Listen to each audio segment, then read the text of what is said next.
فيديو تنا agartaniin saha hojii dab sababeeffachuuf viidiyoolee gaafii fi deebiitiin isiniif qopheessa. Kanaaf namni gaafii qabu koomatti tana jalatti waan feetan gaafadha. Fadhu waa'ee xiyyaraa tahaa, fadhu waa'ee teessan, fadhu waa'ee tiktok waan feetan gaafadha. Hayyee gama gaafiitti haa deebinu. Gaafii teessaniin isinii deebisaa jechuudha. Okay, gaafiin duraa wanni jettu yeroo rakkinaa hiraar du'aayii ja'annaa fi miiji gurbaa kana viidiyoolee godheen turee fi tiktok irratti tiktok irraa ilaaluu dandeessa. Amma hoo nuti akkuma agartutti du'aayin tana jeegisee hiraar qabdu. Hiraar sirraa baha insha Allah. Seenaa nabiyyoota dheertuu hin gabaabsini. Seenaa nabiyyoota kaniin tiktok irratti isinii dalageen sahuu garuu hin beekne obboleettiin teenyatu waan jette. Seenaa isaa harkatta ja'a. Seenaan gaa bakka hundarraa jirti. Akka xiyyaatti yuutuuba seenetiin yuutuuba irraa seenaa gabbuusee achirraa tiktok isinii kaayuu jira jechuudha. Tiktok yakkuun naaf deemuu didee viidiyoo dalagu jirta jedha ogaa. Yoo viidiyoo dalagu jiraatte guyyuu yoo ka tiktok keessi deemuu baate rakkina biraatii jira jechuudha. Maashaallah jabadus cinaa jirra hundaanuu. Hayyee galatoomne biyyatee nuu himi biitti tiyyaa magaalaan itti dhaladhee Hararii garuu bakki inni jiraachuu jiru Baabbileedha. Baabbileettiin guddadhee jechuudha. Jifka kaatu si qabee jira. Viidiyoo sanitti jifka kana qabee garuu amma alhamdulillah fayyinee jirra.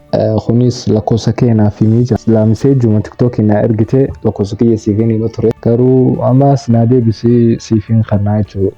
Seejjiin na bira kootuu ja'a biroo isin biraan dhufe waan ifin jeemi rakkoon qabu haala biyya jirtu naa inni sittiin dhufa. Ani waan takkaan si gaafadhaa ijoollee Nabi Muhammad sallallahu alaihi wasallam salawaata sallallahu alaihi wasallam waliigala meeqaa biroo? Ijoollee Nabi Muhammad sallallahu alaihi wasallam torba jechuudha. Gaafiin kiyya du'aa yeroo gadi dhiistu afaan oromootti hiikii ja'a. Atuu hiikachuu dandeessa afaan oromootti si galee amma teknooloojiin kuttee jirtiin afaan arabaati yoon ifin isin hime fudhattee afaan keetti jijjiirachuu dandeessa. Yoo jijjiirachuu wallaaltee meseejii na ergitaan sin jaaladhaa rabbiif jecha.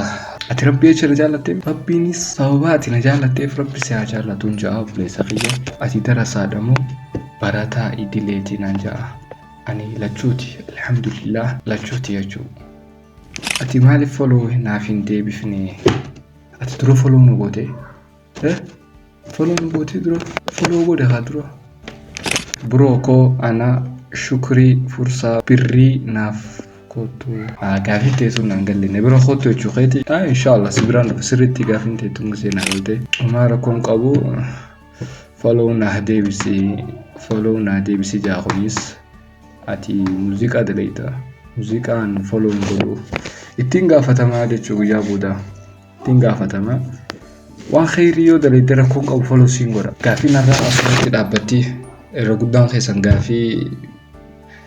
gaafii wayyaana gaafachuutu hin jirtan. Almuhim yoonii fi tiktok irraa as dhufte komentii jalatti naa barreessi akka tiktokii as dhufte nabirratti salawaata haa buufnu. Viidiyoo tana laayikii godhi subscribe godhi nagayatti naaf jiraadhu. Ammas viidiyoolee yuutuuba maalin akkaan isin hojjechuu barbaaddu komentii jalatti naaf himaa. Rabbi jechaan isin jaaladha nagayatti jiraadha naaf.